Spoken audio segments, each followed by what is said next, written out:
আজকে তোমাদের সাথে শেয়ার করব কিভাবে তোমরা মজাদার গরুর মাংসের যে ছোট ছোট হাড্ডিগুলো থাকে মাংস সহ সেগুলো রান্না করতে পারো। তো চলো রেসিপিতে ফিরে যাই। সো আমি প্রথমে এখানে কিছুটা হাড্ডি সহ মাংস ধুয়ে নিছি। তারপর এটাতে আমি নিয়ে দিছি 2টা তেজপাতা, 3 টুকরো দারচিনি, কিছুটা লং আর এলাচ। তারপর দিয়ে দিয়েছি কিছুটা পরিমাণে পেঁয়াজ, তোমরা তোমাদের পরিমাণ অনুযায়ী পেঁয়াজ দিবে। তারপর দিয়ে দিয়েছি আদা বাটা, রসুন বাটা, লবণ পরিমাণ মতো, তোমরা লবণ দিবে তোমাদের পরিমাণ অনুযায়ী। তারপর দিয়েছি হলুদের গুঁড়ো 2 চামচ, মরিচের গুঁড়া 2 চামচ, তারপর সাথে অ্যাড করেছি কিছুটা জিরার গুঁড়ো, তারপরে কিছুটা তেলটা অবশ্যই পরিমাণ অনুযায়ী দিবে, যেহেতু মাংস থেকে অনেকগুলাই তেল বেরিয়ে আসবে কষানোর পর।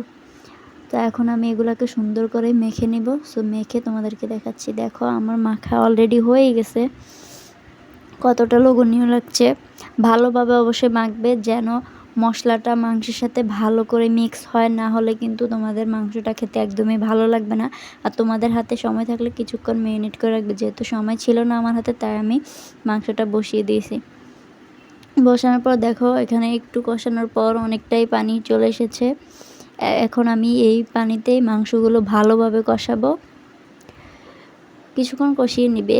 ভালোভাবে কষালে এগুলো একটু একটু সিদ্ধ হয়ে আসবে। তারপর তোমার পানিটা কিন্তু বেশি দেওয়ার প্রয়োজন হবে না, কারণ এগুলো অলরেডি কিছুটা পরিমাণ হলেও সিদ্ধ হয়ে আসবে, অন্তত 20%।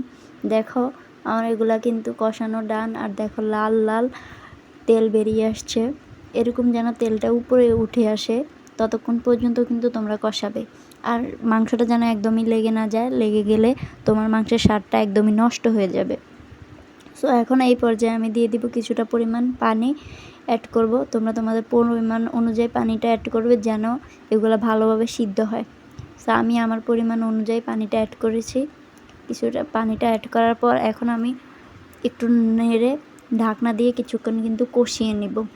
সো দেখো এখন কিন্তু আমি ঢাকনাটা দিয়ে দিছি। এখন আমি কিছুক্ষণ কষাবো।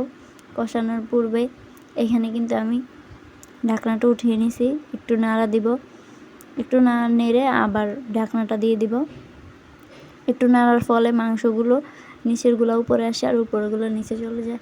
দেখো আমার কিন্তু অলরেডি হয়ে গেছে।